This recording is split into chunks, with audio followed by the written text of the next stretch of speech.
If a friend of yours were to mention the title of the book they were reading, The Martian's Daughter, you would be forgiven for assuming your friend had taken an interest in science fiction. You would be mistaken, however. In this case, the Martian in question was John von Neumann, the brilliant mathematician, founder of game theory, and key figure in the Manhattan Project. Your fellow Newbury Court resident, Marina Whitman, is his daughter. She has written a compelling memoir. This is where I hold up the books like we can take votes on who recognizes me. Right. And it gives a fascinating background into her parents' early years, her own unorthodox upbringing, and complicated, but I think it's safe to say, ultimately very rewarding relationship with her father. She doesn't stop there, as she has led a full life that included a career as an academic and as the first woman ever to serve on the President's Council of Economic Advisors. She did all this while also juggling marriage, kids, and GM's Roger Smith. I believe she plans to address the challenges of all that juggling, especially in an era when she would have had few female mentors to show the way. She claims she will do all this while waving her hands around a lot. So I hope you'll help me welcome Marina von Neumann Whitman.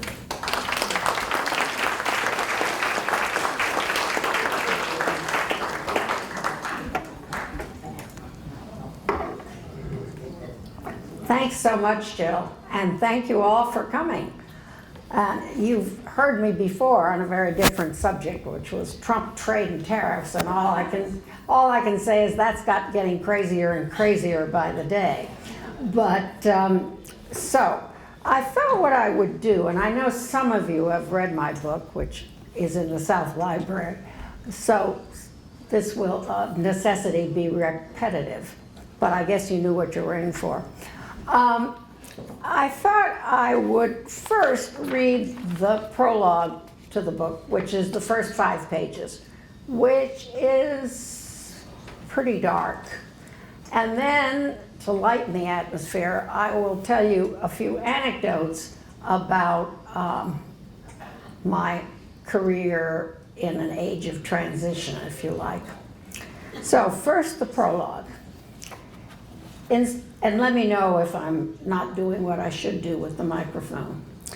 In September of 1956, I was sitting in the anteroom of an elegant hospital suite at Walter Reed Army Hospital in Bethesda, in a VIP wing reserved for the president and other high-ranking individuals, both civilian and military. I was trying to distract myself by watching Elvis Presley's gyrations on a small, fuzzy, black and white TV set. But not even Elvis could calm my apprehension as I waited to be called to the hospital room where my father, the mathematician John von Neumann, lay dying of a cancer that had spread throughout his body and into his brain. My father had been given this suite partly out of respect for the central role he had played, first as a key member of the Los Alamos Brain Trust that produced the atomic bomb, and later as a member of the Atomic Energy Commission and a senior advisor to several high-ranking military panels and committees, all deeply engaged in maintaining U.S. nuclear superiority in the Cold War. The more important consideration, though, was national security.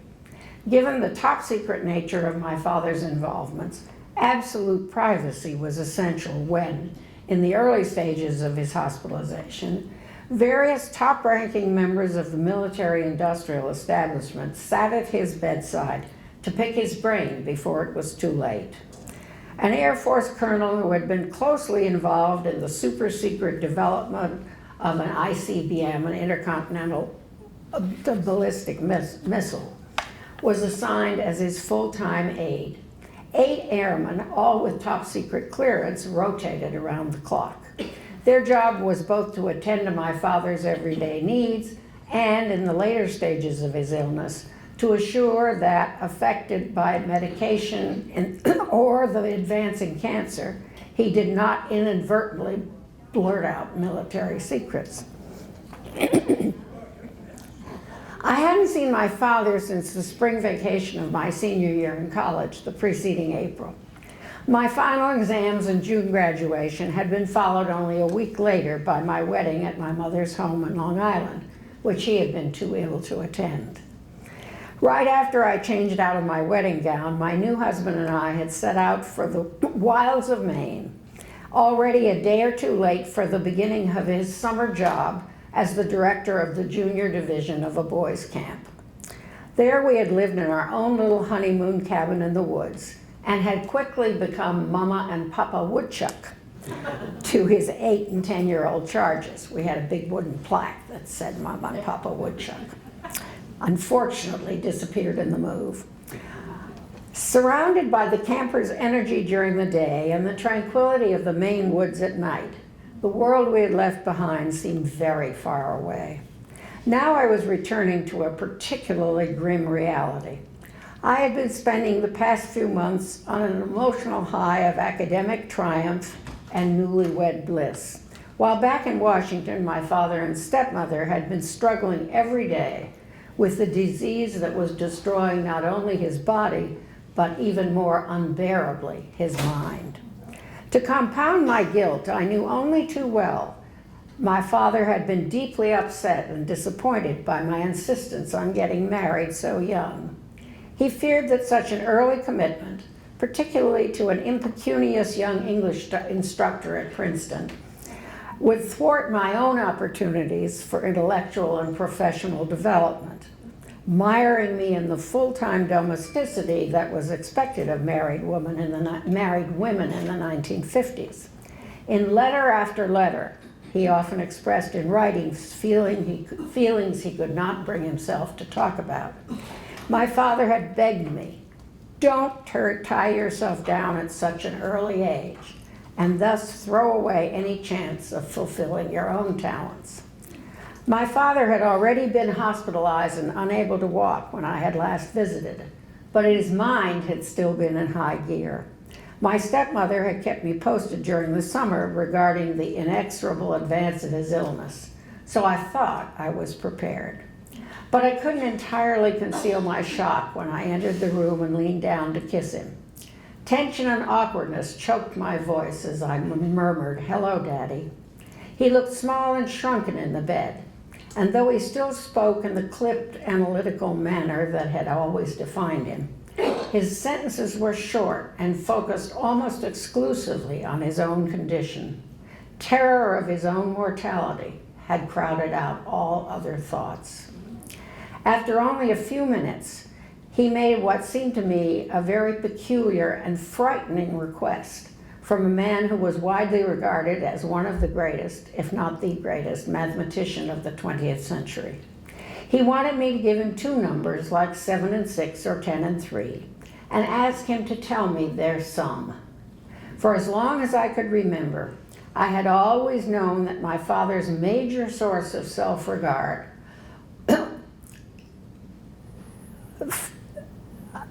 and what he felt to be the very essence of his being was his mind. In this late stage of illness, he must have been aware that this capacity was deteriorating rapidly, and the panic that caused was worse than any physical pain. In demanding that I test him on these elementary sums, he was seeking reassurance that at least a small fragment of his intellectual powers remained. I could only choke out a couple of these pairs of numbers, and then, without even registering the answers, fled the room in tears. Months earlier, we had talked, with a candor rare for the time, about the fact that at a shockingly young age, he was 53. And in the middle of an extraordinarily productive life, he was going to die. But that was still a father-daughter discussion with him in the dominant role. This sudden, humiliating role reversal compounded both his pain and mine. After that, my father spoke very little or not at all, although the doctors couldn't offer any physical reason for his retreat into silence. My own explanation was that the sheer horror of experiencing the deterioration of his mental powers at the age of 53 was too much for him. Added to his pain, I feared, was my apparent betrayal of his dreams for his only child, his link to the future which was being denied to him.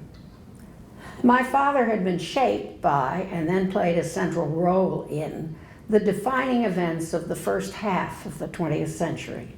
His youth was punctuated by global upheavals. Hungary had been on the defeated side in World War I and had been punished by the loss of 2/3 of its territory in the Treaty of Trianon in 1920. His family had fled in fear of their lives from a revolutionary communist government that seized power in Hungary and held it for 133 days in 1919. And he had made a prescient shift across the Atlantic as a precocious young professor of mathematics to Princeton from the University of Berlin, just as the collapse of the impoverished and embittered German nation's democratic government paved the way for Hitler's rise. Once settled in the United States, he became a key player in the Manhattan Project, which produced the atomic bomb and put an end to World War II, as well as the development of the hydrogen bomb, whose shadow dominated the Cold War. His invention of game theory enabled innovative approaches to military strategy and gave birth to entirely new ways of analyzing and making predictions about such disparate phenomena as business competition, diplomatic negotiations, gambling strategies, and the evolution of cancer cells. And his description of the logical architecture that underpins the modern electronic computer, which is referred to as the von Neumann architecture, provided an essential base for the development of successively smaller, cheaper, and more powerful machines, up to and including the infinite variety of smart electronics that, together with the internet, have revolutionized every aspect of modern life and human interactions. John von Neumann is often referred to as one of the, quote, Martians, 5 Hungarian Jewish physicians born in turn-of-the-century Budapest, all of whom spent most of their scientific lives in the United States and made fundamental contributions to the Allied victory in World War II. 4 of them were at the forefront of developing the atomic bomb. The 5th and oldest was a pioneer in supersonic flight. The story goes that some of the participants in the Manhattan Project, speculating on how there came to be so many brilliant Hungarians in their midst, concluded that these colleagues were really creatures from Mars who disguised their non-human origins by speaking Hungarian, which nobody understood. As this remarkable man's life was ending, I was just becoming an adult, starting out on a life path that would involve me closely in some of the defining events in the second half of the 20th century. I was a pioneer in and early beneficiary of the feminist wave that swept the nation in the 1960s and 70s, opening up new opportunities for women who dared to think that they could have it all. I ventured into economics, a field dominated by men, and climbed the academic ladder by focusing my teaching and research on the economic interdependence among nations, long before the word globalization had become part of our everyday vocabulary. I became the first woman on the President's Council of Economic Advisors when I was appointed by Richard Nixon, only to resign when I could no longer resist the mounting evidence that the President was implicated in covering up the Watergate scandal. I was elected as the first female member of the board of directors of some of the nation's most powerful companies, just as they were starting to feel pressure to invite women into their boardrooms. And I was a senior executive of General Motors during the years from 1979 till 92, struggling to awaken its top management to the threats that confronted it, as the Big Three's dominance of the US auto industry was being relentlessly overtaken by nimbler Japanese companies, and their inexorable decline toward disaster was underway. To some extent, my involvement in all of these events was possible because I was in the right place at the right time. But my parents, and particularly my father, also played a crucial part.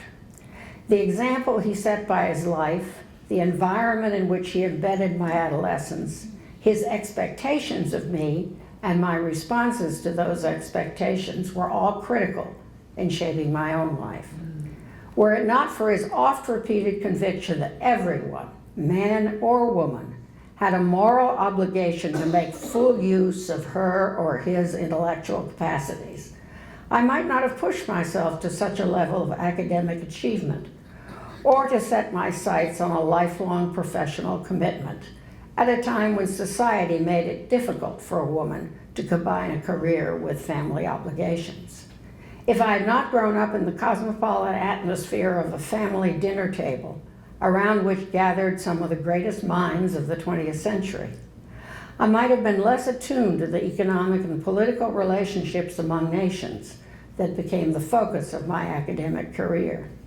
And without the example of my father's immersion in the affairs of government, I might not have felt the pull of Washington strongly enough to uproot my family and move there for 3 different government assignments in the space of 3 years.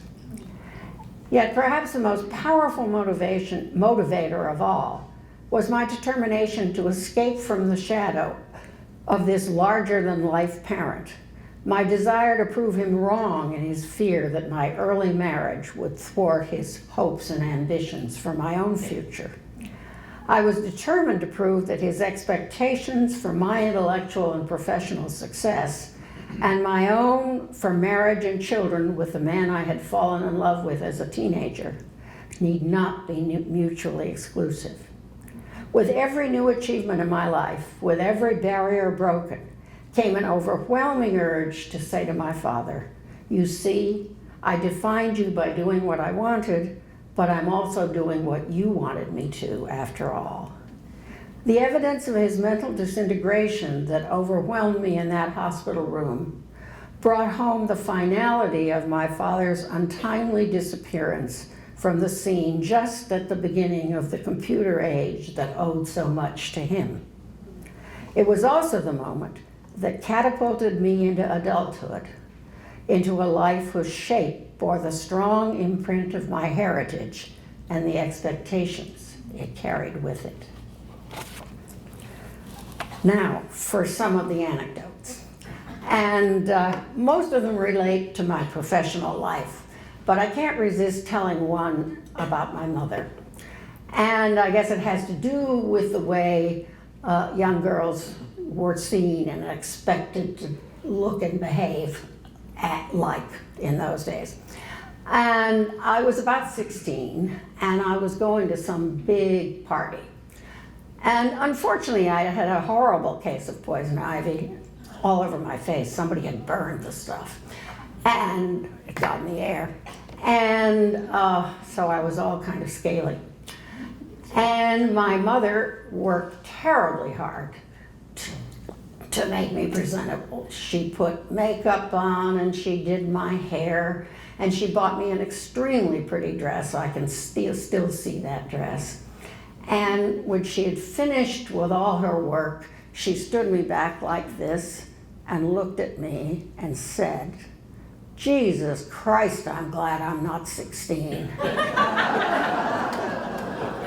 So, that was my adolescence. Now, to say a little more about the oddball things that happened during my career. One of the first ones was that we were living in Princeton. Bob was an instructor at Princeton. And a good friend of mine, Bert Malkiel, who later became famous for writing many versions of the Random Walk Down Wall Street. Both of us, he and I, wanted to get PhDs in economics at Princeton. And we went separately and talked to the economics department, who made it clear they would have been delighted to have both of us as PhD students. But I was told that I, in particular, had a special problem, that I was going to have to go and talk to President Dodds because Princeton did not admit women even to graduate school. So I made an appointment with President Dodds and informed him of my desire to get a PhD at Princeton. And he said, "Oh, Mrs. Whitman, I am so sorry we cannot accept a student of your abilities, but unfortunately, we don't have housing for women graduate students." And I said, "President Dodds, that is not a problem. My husband and I live in the Butler Tract, which was a bunch of leftover World War II barracks, which were supposed to be torn down after the war and were finally torn down last year or the year before, Bob, something like that. Anyway, was occupied up until the end by graduate students and a few unfortunate junior faculty. So there was a little silence.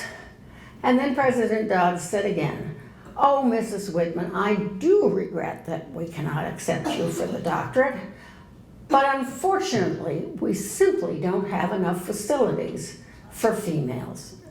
So, what the president of Princeton was saying to me was that I couldn't get a PhD at Princeton because they didn't have enough ladies' rooms. So, I got a PhD at Columbia, but that was an awful lot of commuting from Princeton to New York.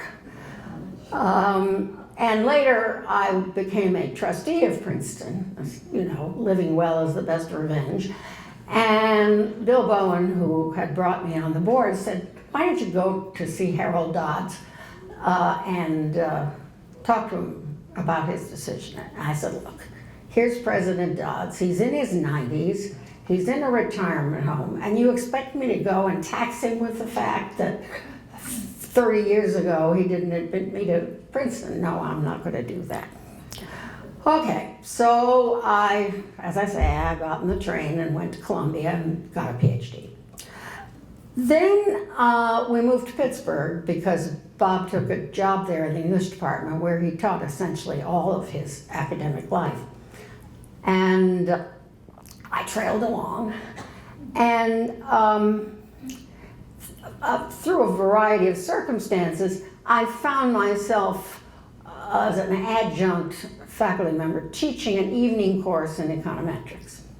I didn't know econometrics, but I'd managed to stay a chapter ahead of the students.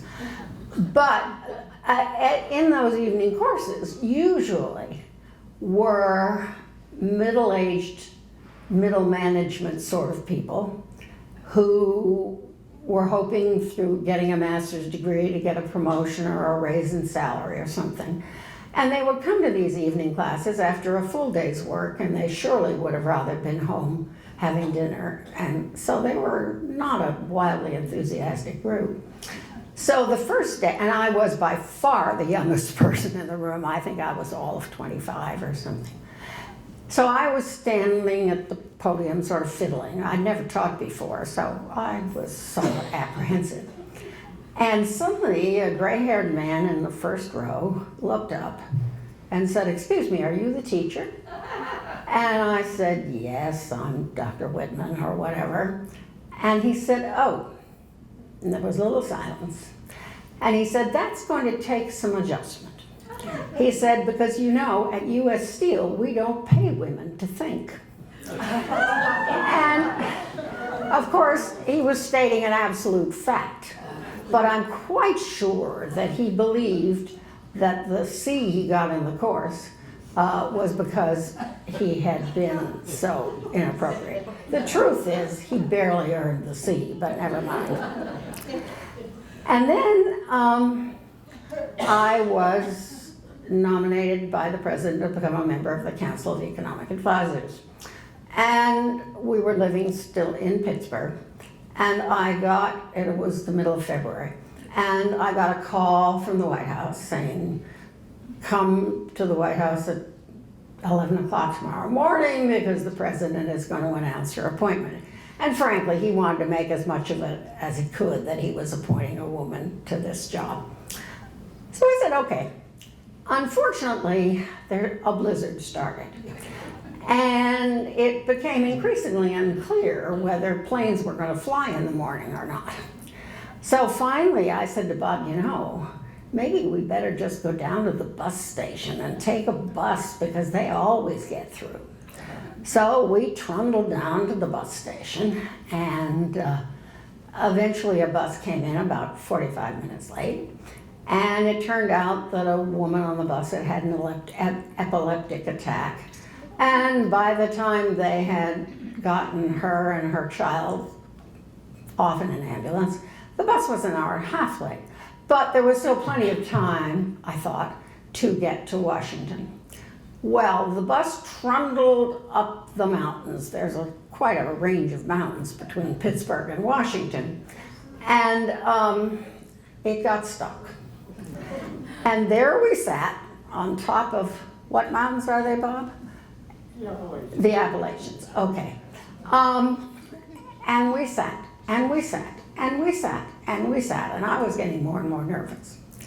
And eventually a policeman came along and asked if there was anything he could do to help. And I thought, gee, I wonder if I could ask him for help. And then I looked around this bus, which was full of, you know, drunken soldiers and old ladies with string bags and stuff. And I thought, if I tell this cop that I have to be in the White House tomorrow morning at 11 with the president, he's going to call another ambulance and have me hauled away. So I never said anything, and by chance the bus eventually got going again, and we got to Washington just in time. At which point the White House called and said they were delaying it until tomorrow. But anyway, I still remember that feeling of absolute helplessness. I can't tell this man this story or he'll have me locked up. So then I got to Washington, and the president made quite a fuss over my appointment. And the Pittsburgh Post-Gazette sent a reporter. Unfortunately, they sent the women's page reporter, and the main thing she talked about was whether the family gerbils had survived the trip or not. And this was an interview at the University of Pittsburgh, and the university news office said if they ever did something like that again, they weren't going to be invited anymore. But the Wall Street Journal, in its own way, was just as bad, because I don't know how many of you remember the old Wall Street Journal used to have a column right down the middle of the front page, which was something usually a little bit offbeat or something. Well, one of their reporters wrote the story for this column about my appointment. And about the main thing he focused on was what I wore, the fact that my green eyeshadow matched my green dress, and other important facts like that. And I was understandably annoyed. And one day I took him to lunch and said, do you realize, what you did?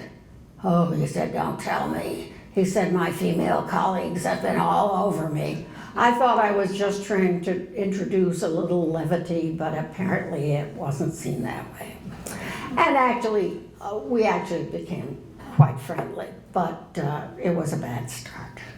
And then one fine day, George Schultz, who in a complicated way was my boss, he was in charge of all economic issues. And someone got the bright idea that he and I should go down to a supermarket and exclaim over the price of ground beef. This was the time when inflation was a big deal. And I said, George, I'll quit before I'll do that. So it never happened. But that sort of thing was fairly common. Oh yes, and there was the fact that we were invited to endless diplomatic dinners by the ambassadors from various countries in Washington. Bob always said that the dinners, that there was a central kitchen in Washington and a lot of pneumatic tubes that sent out roast beef, roast potatoes, and overcooked peas to every embassy in Washington. But from my point of view, the problem was that many of them still separated the ladies and the gentlemen after dinner. So Bob would be sitting down there with, you know, the finance minister from some other country and the head of the Federal Reserve, and I would be upstairs powdering my nose with the ladies.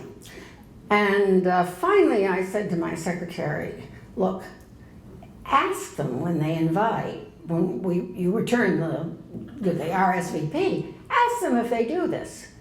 And if they said yes, said that in that case, Mrs. Whitman will not attend. I didn't quite have the ability that Catherine Graham, the head of the Washington Post, had when she found herself at such a dinner party. She would rise up, put on her coat, and have her chauffeur drive her home. Well, I didn't have a chauffeur, but I did want to make that same point. And eventually that all did go away. But I think Bob was as undone as I was, being closeted with all these financial types, and he's a professor of English. So it didn't go too well. But I guess I'll tell you one more anecdote, which often I don't tell, but I think given the crowd here, maybe I will. When I was an undergraduate, I went out on a date once with a guy who was a graduate student at MIT. And I was fine. I went on quite a lot of dates, and honestly, I didn't remember him from a hole in the ground. But many years later, when I was married and had children who were already quite sentient, he came to our house one day on the pretense that he wanted to talk to me about my father, which a lot of people did. And he was mathematically inclined, so I said, fine. Well, he started stalking me. He said I should please run away with him. And we would both abandon our families and go off into the sunset together. And he became a colossal nuisance. He pursued me mainly by letter, but every now and then he would turn up on the doorstep, and he was a famous enough academic. In fact, there is a statistical test which is named after him, and I'm sure some of the gentlemen in the room would recognize the name, or any of the women who are statistically inclined. And my daughter was terrified. She was sure that he would kidnap me or murder the family or do something. And one day I was complaining to my brother about this, and my brother worked at General Electric, and he said, I know we have our chief security officer here at GM is really very good. At GE, I was at GM. He said, why don't you talk to your chief of security about, is there any danger in this? What can you do? So I summoned this director of security, and he looked as if he had come from Central Casting. He was 6'3", and he was well-toned, and he had a face like the side of a mountain. And I told him this story, and he said, well, Mrs. Whitman, you're going to have to show me some of those letters. And I did, but I was a little embarrassed. And I said to him, well, I guess you've never really had to deal with anyone who got these kinds of letters before. And suddenly a smile lit up this craggy face, and he said, well, no, ma'am, but I've had to deal with the men who sent them. So, maybe that's enough anecdotes. But I'll be delighted to answer any questions anybody has, as long as I can take a drink of water. So that was life in the mid-20th century for Career Woman, and I'm sure some of you shared it and some of you remember it.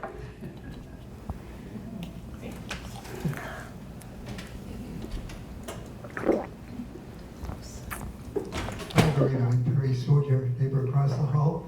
I just want to say from my heart, I'm very moved by your story about your dear dad. Thank you, Perry. Thank you. I wish people would hold the mic, not you. I wish they would hold the mic up so we could hear. No, actually it wasn't a question. He just said he was very moved by my story about my father and the relationship. I'm wondering about some of your board experiences. What was that like? Were you often the only woman or the first woman? And just what was it like? Yeah, I was pretty much on big publicly held boards, except for a couple where the women were in families that had major ownership. And at first the men were kind of taken aback, and one of them looked up at me from his 5'2" and said, "Oh dear, now we won't be able to swear anymore." And I tried to explain that life on the college campus had prepared me pretty well. When I was asked to join boards, I said, "Look, I realize that I am a token, but please recognize that I am not only a token." And gradually, it took time, but gradually I did become accepted. I do remember I was on the board of Procter & Gamble for a long, long time, and I thought it was a terrific company, and I really liked being on that board. And after many years, a second one, because as you say, I was always the only woman, a second woman joined the board, Lynn, I'll think of her last name after this is over. Anyway, she had been a congresswoman from Illinois, she had been the Secretary of Labor. She was a very distinguished woman. And when she came and we met, and I said to her, "Oh, Lynn, I've waited 17 years for you," because it was the first time I had another woman on one of those large company boards. Oh, and then there was the fight my husband waged, because all of these boards would take periodically their boards of directors to countries where they had operations. And one of the things they would do is have even in the days before PowerPoint, presentations by executives about what the company was doing there. And while those were going on, not the board meeting itself, but these presentations, the spouses usually were taken to tea with the First Lady or a fashion show or something. Well, obviously Bob was not terribly interested in the teas and the fashion shows. So I asked the chairman if he could attend, not the board meeting, of course, because those were private, but these presentations. And the chairman said yes, they'd be delighted. Well, then it turned out that one of the wives also would prefer these presentations to the fashion shows and the teas. So, I don't know, did she ask, or did you ask, Bob, or did I? Somebody asked if she could attend. And the chairman first said no, objected. But we made such a fuss, and I can't remember. Bob, did you make the fuss? Both of us made a fuss. That finally, he said that any of the women who wanted to could attend these presentations. And it's perfectly true that most of the female spouses chose the teas and the fashion shows. But those who wanted to hear more about the company got to hear these presentations. This is a question. What did you do about your children? Did you have a full-time nanny? Did Bob take over the parenting? What did you do in the middle of the night when they cried? Well, in the middle of the night when they cried, I got up because Bob couldn't sleep through anything. But the fact is, the answer to your question is both. I did have a full-time person who stayed with us even after the children had grown up and left home, and in the end, for some rather sad reasons, she became the only child left, because obviously I couldn't fire her after all that. And while we were in Washington, Bob also, because then I had really horrendous hours, became the parent of notice. And I still remember his ultimate sacrifice when it was his birthday. And I was at work and our son was off at summer camp, so it was just Bob and our daughter Laura. And he asked her where she would like to have his birthday dinner.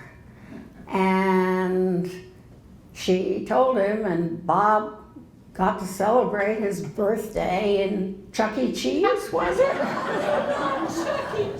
I think. Oh, he says, no, it was a step up, it was Roy Rogers.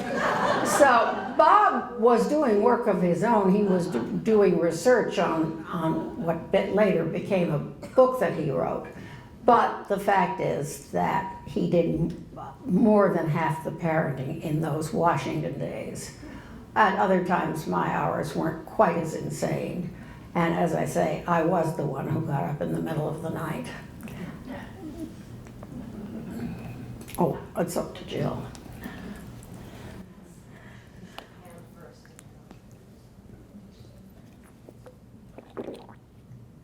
Would you care to say a few words about your mother?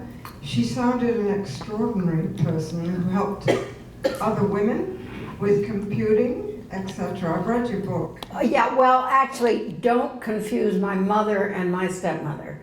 They were both quite remarkable women. It was my stepmother who, when my father built that first computer, became the first programmer, mainly because she wanted to stay in his life. And although she had never gone beyond a British boarding school, she was extremely bright. She was also sadly, she was an emotional wreck and eventually she committed suicide. But she was extremely smart. My mother was also smart, but she was entirely different. She was a grande dame. And although if you took her features apart, she wasn't at all beautiful. Whenever she rented a room, or entered a room, she looked like, she gave the appearance of a beauty. And she had led a very sheltered, protected life. And when she first married my father, she played the role of, wife of a famous man and hostess. And she started to do the same when she married my stepfather after she divorced my father. But two things happened. One, she used to go every summer to Budapest to visit her parents. And in 1939, my father, they were divorced, but still quite close. He said, do not go to Europe this year because there's going to be a war. So she told her parents, well, if you want to see us, you'll have to come here. Well, they were sure they were going to be devoured by wild Indians, but they came for a 6-week vacation. And of course, they never left. And so my mother felt that she had to assume the responsibility for supporting their care. They'd always been very well off. My grandfather was a noted doctor and so forth. But here they were for 6 weeks vacation. And also, after the war had begun and we moved to Cambridge because my stepfather was at radiation laboratory, which was run by MIT, my mother wasn't going to be left out of all this. So for both those reasons, she went to work essentially as a Tilly the Toiler, soldering radar sets. And there was an article in the paper about this society woman who was doing this, but of course she quit as soon as she got bored. Well, she didn't quit. She actually rose first to become a foreman and then to become the supervisor of all the women at Radiation Lab who were soldering radar sets. And then after the war, through a series of things, she became the first employee of Brookhaven National Laboratory. She had to hire herself because there was nobody to hire her. And she spent her career as an executive assistant to the president, the CEO of Brookhaven Laboratory. And she was very good at it, and she was extremely good at bringing all these scientists, many of whom from other countries and so forth, and visiting firemen of various kinds together, and her parties that she gave for them were absolutely famous. So she was extraordinary in her own way, but in a very different way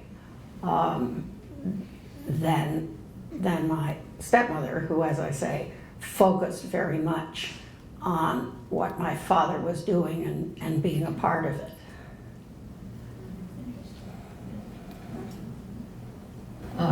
Marina, you are miraculous in what you've done with your life and your family, and it had a lot to do with Bob, whom you met at the first graduate Jolly Up. Right. Never looked back.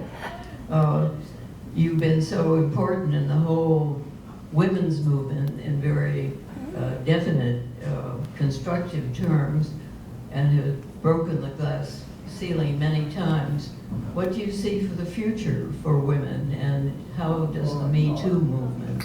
Well, at the moment, in some ways, we seem to be sliding backward at a great rate.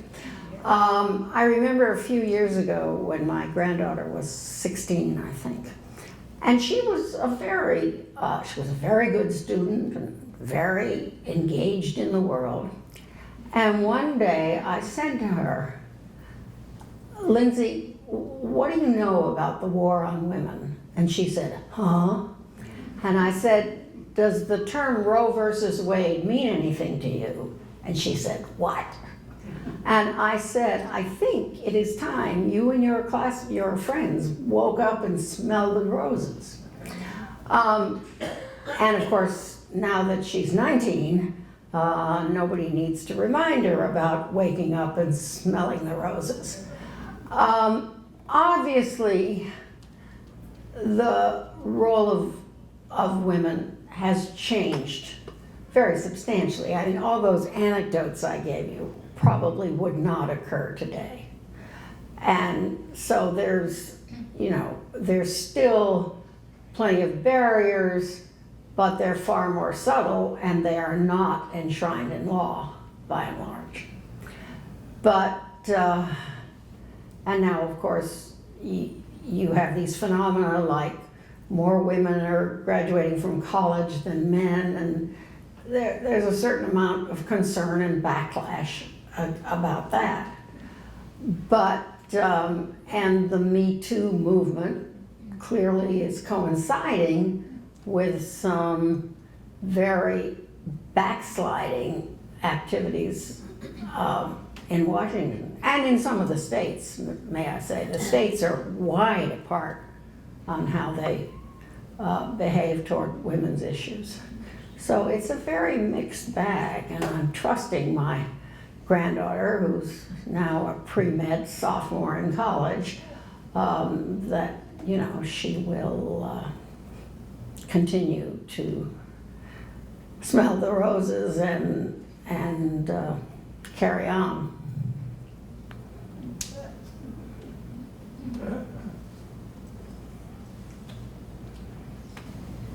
Thank you, Marina. You're so entertaining. And I just, what happened to the stalker?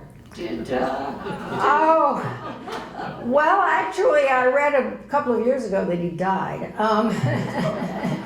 No, I finally, I mean, it was a real fight because, you know, I wouldn't open his letters and I would say return to sender, and so he would send them under somebody else's return address, hoping I would open them and so on. Eventually, apparently, I got through to him, and he, after years, and when I was cleaning out to move here, I found this pile of letters, and I thought, do I give these to the Radcliffe Institute along with all my other papers, or do I throw them out? And I have to admit, I threw them out. I had kept them because I thought if I ever do have to bring any kind of action against this guy, but he was a blowhard, according to the security guy. He was what? A blowhard. In other words, the security guy said as far as he could tell, he was not dangerous. He just was a blowhard. And that must have been reassuring to you. It was. And as I say, in his own field, he was extremely proficient and actually quite well known. Well, you were just very appealing. Well, all kinds of people wanted to know me because I was the only child of John von Neumann. And I thought that was sort of what attracted him, but apparently it went beyond that. Would you say a little bit about your time at General Motors? What led you there and how you found it? Thinking of your relationship with Princeton. Well, General Motors wasn't all that friendly. well, But it's changed. I was recruited by somebody that everybody who knew would be the next chairman of General Motors except me. And this was a man named Roger Smith, who I was spending a year at the Center for Advanced Study in Behavioral Sciences at Stanford, and I was, one of my mentors in my life was Paul McCracken, who was chairman of the council. He was a professor at Michigan, but he was also chairman of the Council of Economic Advisors when I joined. And he definitely mentored me, and I'm fairly sure he was a consultant to GM, and I'm fairly sure he mentioned my name to Roger Smith as a potential chief economist, and I said, well, you know, I'm not going to come unless you make me an officer of the company. So I was a vice president and chief economist, and I later became a senior vice president, and I had responsibility for a group of staffs, including government relations and environmental activities, and for reasons I've never figured out, public relations. And I was a GM for 13 years, and the first half I thoroughly enjoyed. I was chief economist, I presided over an economics staff, I was able to make some changes like letting the forecasts relate not only to the United States but to the world in general, and I really felt that, you know, I was making some small but useful contributions. Then I became a general executive, and that was awful. It may well have been because I wasn't cut out to be a general executive, but it certainly was also because GM itself was in a toxic state by then and was clearly sliding, and I was totally unable, not just me, there were others who felt the same way, to persuade the very top management. I was way up on the org chart, but I wasn't at the top. I like to think that I paved the way for Mary Barra, who seems to be doing a fabulous job at GM. But anyway, I could not persuade the people at the top that unless GM got its head out of the sand and changed its ways in quite dramatic fashion, it was going to go down the tubes. In fact, I said, you know, GM and the United Auto Workers are going to join hands and jump off the cliff together. And I got tired of being Cassandra. So in 1992, I quit and took a big pay cut and went and taught at the University of Michigan for 25 years. Well, of course, like Cassandra, I was right. But that's small comfort because I really did not have the impact I had hoped to have, along with some other prescient people, to get the company to realize that the world was not going to, quote, go back to normal, which meant that GM had between 40 and 50% of US sales, and that would have to do things very differently. So it was a mixed bag. I'm not sorry that I did it. I learned a tremendous amount. At least the first half I thoroughly enjoyed, and the last half was a bit of a nightmare.